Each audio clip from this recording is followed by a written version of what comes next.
Hoje é domingo, dia 8 de agosto de 2021. E o tema que estudaremos a nossa lição da Escola Sabatina será Enfrentando o Passado. Você está no canal, eu estudo a lição com o pastor Samuel Camilo.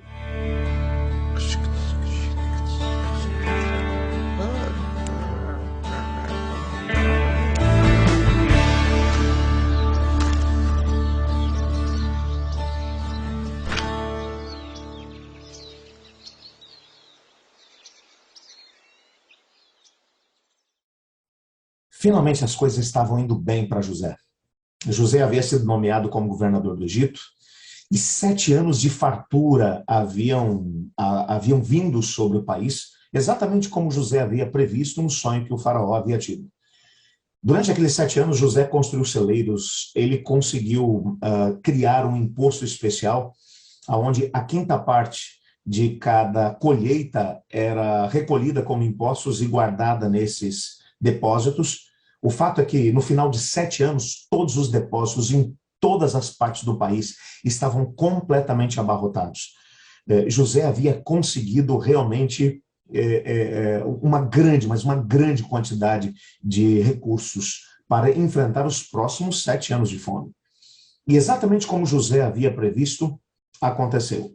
Aqueles 7 anos de fartura foram realmente cheios de grande alegria para José. Quantas mudanças aconteceram na sua vida? Não foi apenas no trabalho. Ele é bem verdade que se tornou vizir do Egito, o segundo homem no poder. Além disso, ele ainda teve a oportunidade de se casar, casou-se com Asenate, filha do sacerdote de On.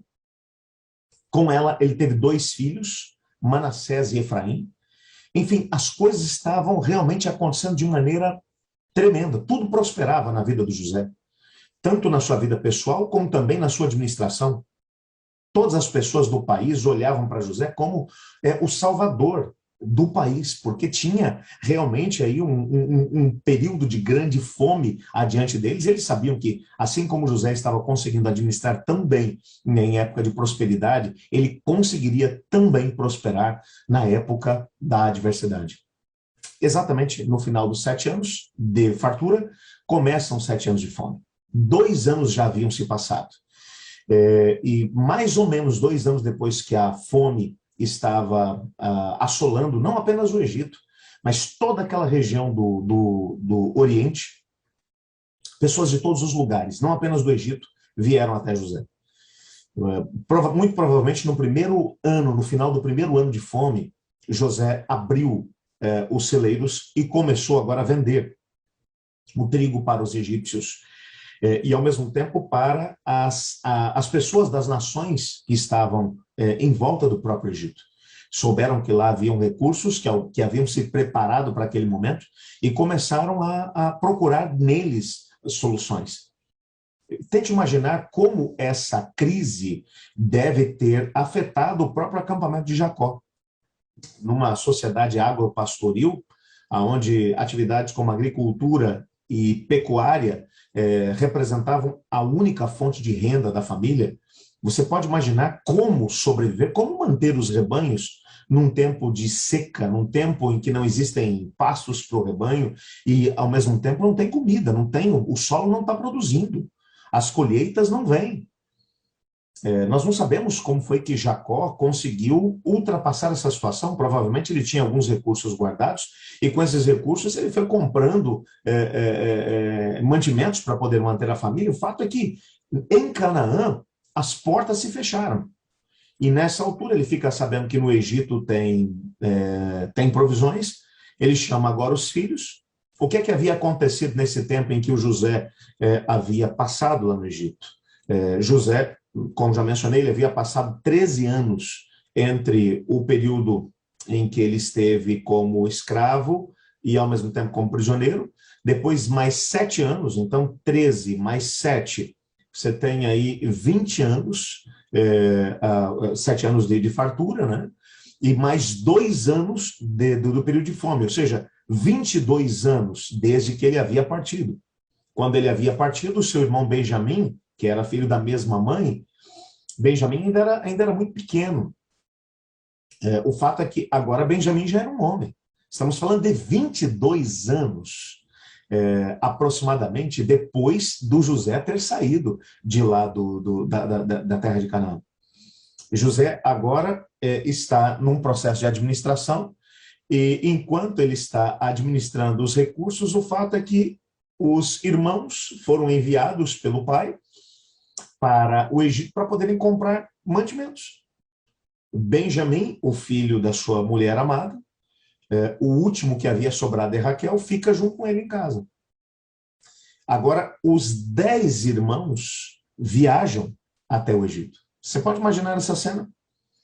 Quando eles chegam lá no Egito, a primeira coisa que eles fazem é se prostrar diante de José, que usava, obviamente, o seu nome Egito, Zafenat Paneah. Deus fala e ele vive. Eles se ajoelham, eles não reconheceram José, com certeza. Os egípcios se vestiam de uma maneira completamente diferente, usavam muita maquiagem, inclusive no rosto, com roupas completamente diferentes do tipo de roupas que os cananeus usavam. E mais do que isso, 22 anos haviam se passado desde que o José tinha ido embora. Ele era um garoto de 17 anos. Nessa altura agora, se você for analisar, 17 anos mais... ele tinha 17 anos, coloca agora mais 22 anos. Então, 17 mais 22 são 37, 38, 39 anos de idade tem o José nessa altura. Você consegue imaginar aqui a diferença? Eles tinham vendido um menino de 17 anos, agora um homem de 39 anos, 39, 40 anos, é o governador do Egito. Eles não reconhecem José, mas José bate os olhos e ele reconhece cada um deles. Rubem, Simeão, Levi, Judá, todos, ele reconhece todos eles. Nesse momento, você percebe nitidamente que, apesar de José, com certeza, já ter perdoado, ele já tinha perdoado os irmãos em algum momento anterior. Mas quando ele olha para os irmãos, cara a cara, tudo aquilo que ele havia sofrido junto com eles, aflorou.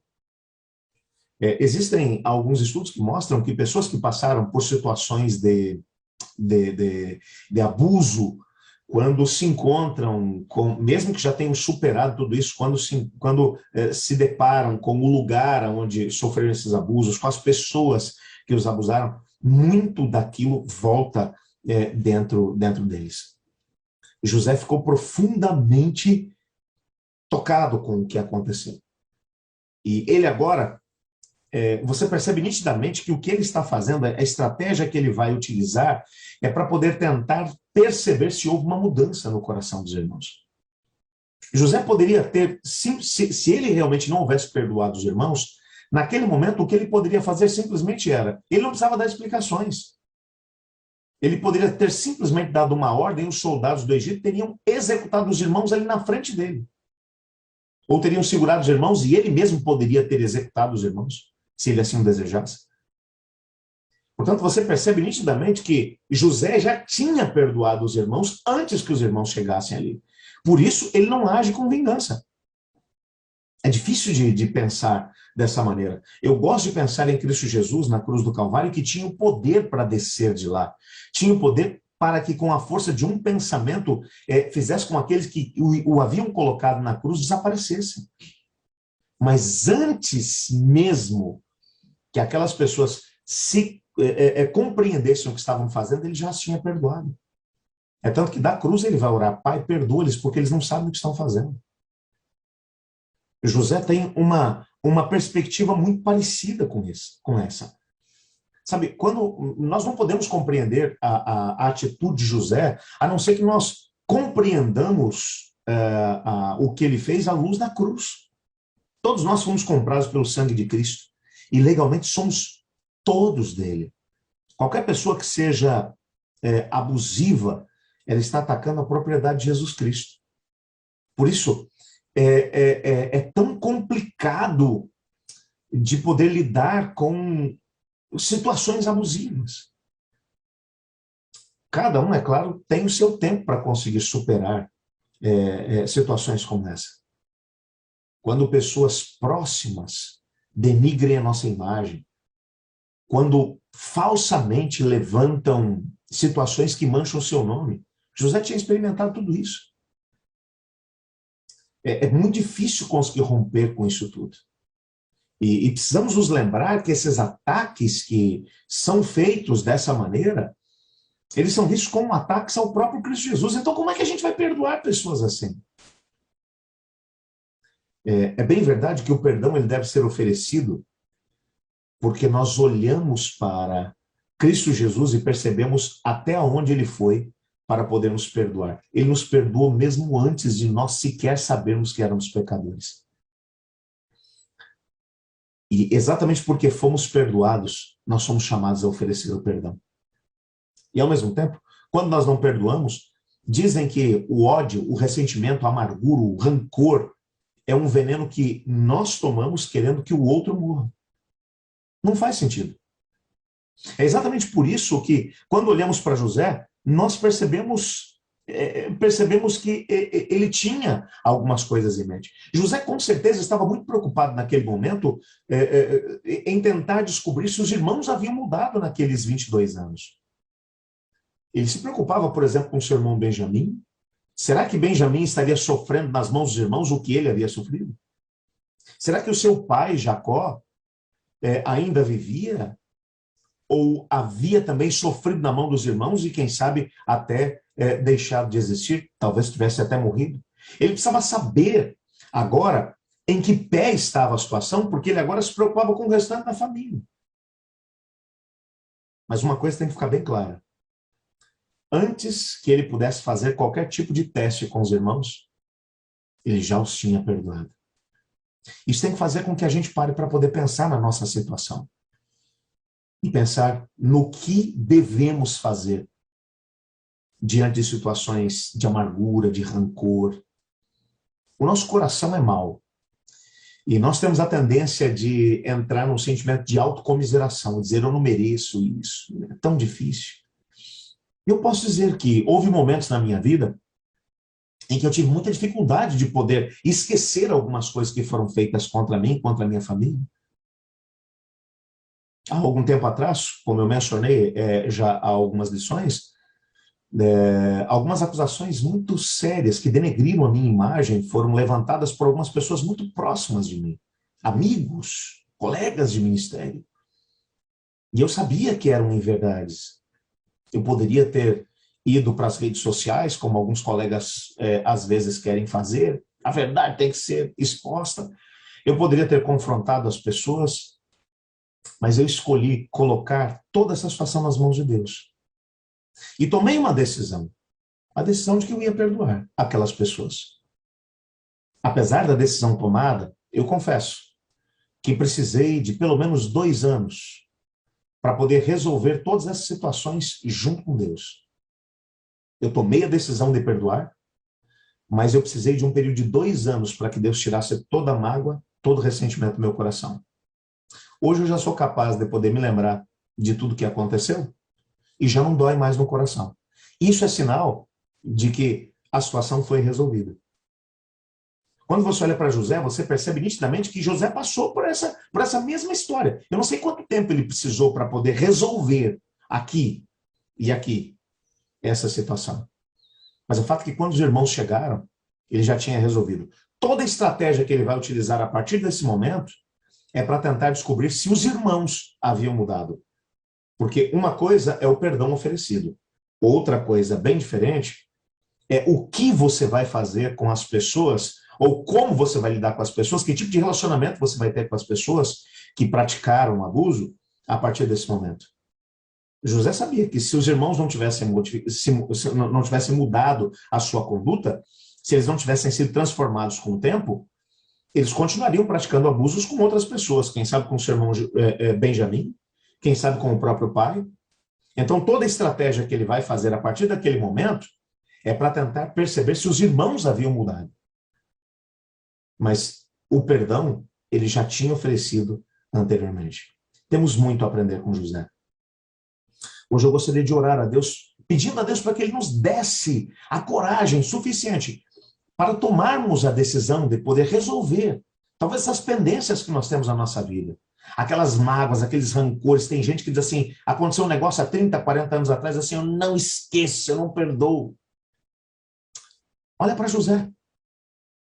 Perdoe, sem se preocupar se o agressor, se o abusador merece ou não. Ofereça o perdão para que o ódio e o rancor não envenenem a sua alma. Eu quero orar para que essa seja a sua realidade e a minha também. Obrigado, Senhor Deus, por tua palavra.